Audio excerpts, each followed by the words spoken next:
परम शांति तुहाडा सारिਆਂ ਦਾ ਸਵਾਗਤ ਹੈ ਸਾਡੇ ਮਾਂ ਬਾਪੂ ਜੀ ਦੇ YouTube ਚੈਨਲ 'ਚ। ਅੱਜ ਮੈਂ ਬੁੱਕ ਪੜ੍ਹਾ ਦੀ ਬੁੱਕਾਂ ਦਾ ਨਾਂ ਹੈ ਲਾਈਫ ਇਨ ਮਲਟੀਵਰਸ ਵਿੱਚ ਜੀਵਨ, ਚੈਪਟਰ 9 ਪਰਗ੍ਰਹਿ ਦੁਨੀਆ ਔਰ ਉਸ ਵਿੱਚ ਜੀਵਨ। ਵੀਡੀਓ ਦੇ ਕੰਟੀਨਿਊਸ਼ਨ ਵਿੱਚ ਅਗਲਾ ਪਾਰਟ। ਅੱਜ ਜਿਹੜਾ ਸਾਡਾ ਬ੍ਰਹਮਾਂਡੇ ਦਾ ਸੂਖਸ਼ਮ ਜਗਤ ਹੈ ਉਹ ਦੂਰੇ ਦੇ ਬ੍ਰਹਮਾਂਡਾਂ ਤੇ, ਆਕਾਸ਼ ਗੰਗਾ ਤੇ, ਯੂਨੀਵਰਸਾਂ ਤੇ, ਗ੍ਰੇਟ ਯੂਨੀਵਰਸਾਂ ਤੇ, ਗ੍ਰੇਟ ਯੂਨੀਵਰਸਾਂ ਤੇ ਜਿਹੜੀਆਂ ਆਤਮਾ ਆਈਆਂ ਉਹਨਾਂ ਕੰਨੇ ਪੂਰਾ ਭਰੋਇਆ ਹੈ।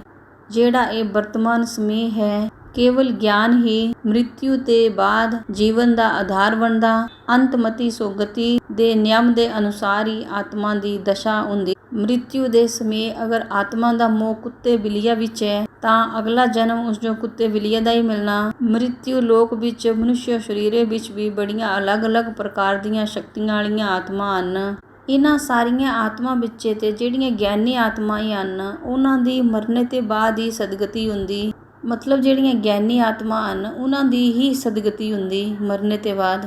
ਜਿਹੜੀਆਂ ਗਿਆਨੀ ਆਤਮਾ ਹਨ ਉਹਨਾਂ ਨੂੰ ਉੱਪਰ ਜਾਣੇ ਵਾਸਤੇ ਸੂਖਸ਼ਮ ਜਗਤ ਦੀਆਂ ਜਿਹੜੀਆਂ ਅੱਛੀਆਂ ਆਤਮਾएं ਹੁੰਦੀਆਂ ਉਹਨਾਂ ਦੀ ਸਹਾਇਤਾ ਮਿਲਦੀ। ਪੁਰੁਸ਼ਾਰਥ ਕਰੀ ਕਰਨੇ ਦੀਆਂ ਆਤਮਾएं ਬੜੀਆਂ ਉੱਪਰੇ ਤੱਕ ਜਾਈ ਸਕਦੀਆਂ। ਬੇਹਦ ਦੀਆਂ ਪਰਮ ਆਤਮਾएं ਜਿਨ੍ਹਾਂ ਜੋ ਇਸ ਬ੍ਰਹਮਾਂਡੇ ਤੇ ਪਰੇ ਮਲਟੀਵਰਸ ਔਰ ਬੇਹਦ ਦੀ ਕਲਾ ਦੇ ਬ੍ਰਹਮਾਂਡਾਂ ਦਾ ਗਿਆਨ ਹੁੰਦਾ ਉਹ ਪੁਰੁਸ਼ਾਰਥ ਕਰੀਨੇ ਬੜੇ ਉੱਪਰੇ ਤੱਕ ਜਾਈ ਸਕਦੀਆਂ। ਉਹਨਾਂ ਜੋ ਇਹ ਗਿਆਨ ਹੁੰਦਾ ਕਿ ਬੇਹਦ ਦੇ ਪਰਮ ਪਿਤਾ ਉਹਨਾਂ ਜੋ ਲੈਣਾ ਆਇਓ ਤਾਂ ਉਹ ਸੂਖਸ਼ਮ ਵਿੱਚ ਉਹਨਾਂ ਦੇ ਬਿਮਾਨੇ 'ਚ ਜਾਈ ਸਕਦੀਆਂ। ਦੀਆਂ ਆਤਮਾ ਜੋ ਸੂਖਸ਼ਮ ਵਿੱਚ ਬੜੀ ਸਹਾਇਤਾ ਮਿਲਦੀ। ਹਾਲਾਂਕਿ ਸਥੂਲ ਜਗਤ ਵਿੱਚ ਨਕਾਰਾਤਮਕ ਆਤਮਾ ਦੇ ਕਾਰਨ ਉਹਨਾਂ ਨੂੰ ਬੜੀ ਪਰੇਸ਼ਾਨੀ ਹੁੰਦੀ। ਇੱਥੇ ਧਰਤੀਆਂ ਦੇ ਗੁਰਤਵਾਕਰਸ਼ਣ ਦੇ ਕਾਰਨ ਵੀ ਉਹਨਾਂ ਨੂੰ ਉੱਪਰ ਜਾਣੇ 'ਚ ਕਠਿਨਾਈ ਹੁੰਦੀ। ਧਰਤੀਆਂ ਦੇ 10 ਕਿਲੋਮੀਟਰ ਦੀ ਉਚਾਈਆਂ ਤੱਕ ਹੀ ਸਾਰੀ ਰੁਕਾਵਟਾਂ ਹੁੰਦੀਆਂ। ਅਗਰ ਆਤਮਾ ਨਿਰਾਕਾਰੀ ਅਵਸਥਾ 'ਚ ਇਹਨੇ ਬੜਾ ਗਹਿਰਾ ਸੰਕਲਪ ਕਰੇ ਤਾਂ ਸਿੱਧੇ ਧਰਤੀਆਂ ਤੇ 100-500 ਕਿਲੋਮੀਟਰ ਉੱਪਰ ਜਾਈ ਸਕਦੀ। ਸਾਕਾਰੀ ਬੇਹਦ ਦੇ ਪਰਮ ਪਿਤਾ ਜੋ ਯਾਦ ਕਰਨੇ ਪਰ ਆਕਾਰੀ ਬੇਹਦ ਦੇ ਪਰਮ ਪਿਤਾ ਉਸ ਆਤਮਾ ਜੋ ਆਪਣੇ ਬੇਮਾਨੇ 'ਚ ਲਈ ਆਂਦੇ। ਅਗਰ ਆਤਮਾ ਚਾਹੇ ਤਾਂ ਬਿਮਾਨੇ 'ਚ ਨਾ ਬੈਠੀ ਨੇ ਘੁੰਮੀ ਫਿਰੀ ਸਕਦੀ। ਉਹ ਪਰਮਧਾਮ ਜਾਈ ਸਕਦੀ। ਉੱਥੇ ਤੇ ਆਕਾਸ਼ ਗੰਗਾ ਯੂਨੀਵਰਸ ਔਰ ਅੱਗੇ ਵੀ ਜਾਈ ਸਕਦੀ।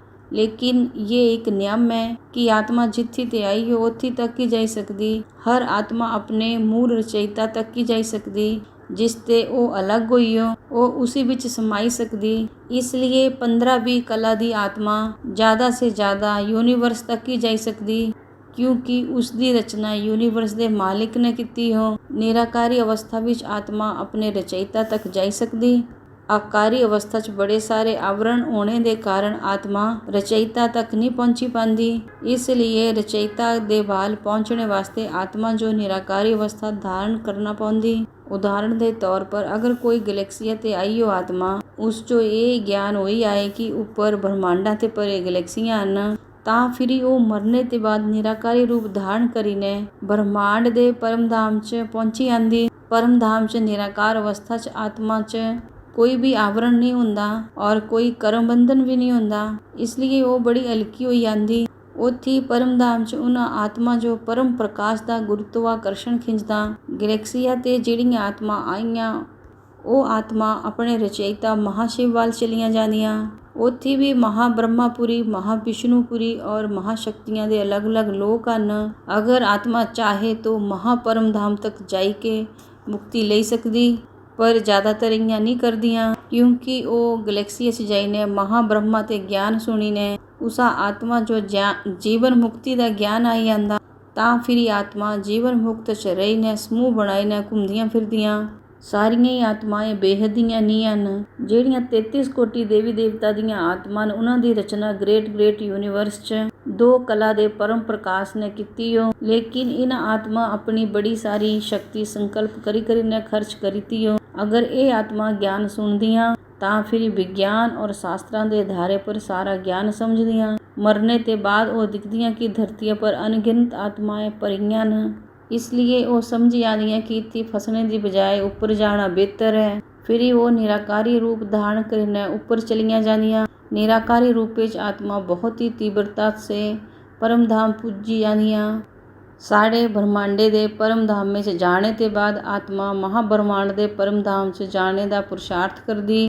ਅਗਰ ਆਤਮਾ ਮਹਾਬ੍ਰਹਮਾਂਡ ਦੇ ਰਚయిਤਾ ਦੀ ਰਚਨਾ ਨਹੀਂ ਹੈ ਯੂਨੀਵਰਸ ਤੇ ਆਈ ਹੋ ਤਾਂ ਫਿਰ ਉਸ ਜੋ ਇਹ ਗਿਆਨ ਮਹਾਪਰਮਧਾਮ 'ਚ ਪਹੁੰਚੀ ਨੇ ਹੋਈ ਜਾਂਦਾ। जियां जियां आवरण खुलते जाते आत्मा की शक्ति भी खुलती जाती और अपने रचयिता का ज्ञान हो जाता। आत्मा के उपर माइट का आवरण हुंदा जिस विच सारी रिकॉर्डिंग होंदी। ज्ञान आने ते ये सारा रिकॉर्ड साफ हो जाता। महाब्रह्मांड विच अनगिनत महाब्रह्मा होंदे जिन्हां बाल बहुत सारा ज्ञान हुंदा। वो आत्मा जो ज्ञान दिंदे कि वो आइयो कुत्ते है।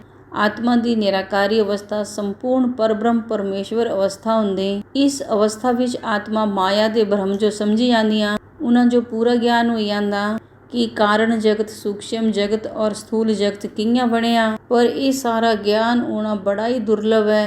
परम पूज्य बापू जी की दिव्य दृष्टि के अनुसार ब्रह्मांडे के पहले परादे विच दूरे दियां महाब्रह्मांडां और परम महाब्रह्मांडां ते जिहड़ियां आत्मा आईयां थियां स्थूल जगत विच वो ऋषि मुनि बनदियां थियां। ये आत्माएं लालच के कारण मनुष्य ते राक्षस और राक्षस ते वापिस मनुष्य बनी ने उपरे जाने का पुरुषार्थ करदियां।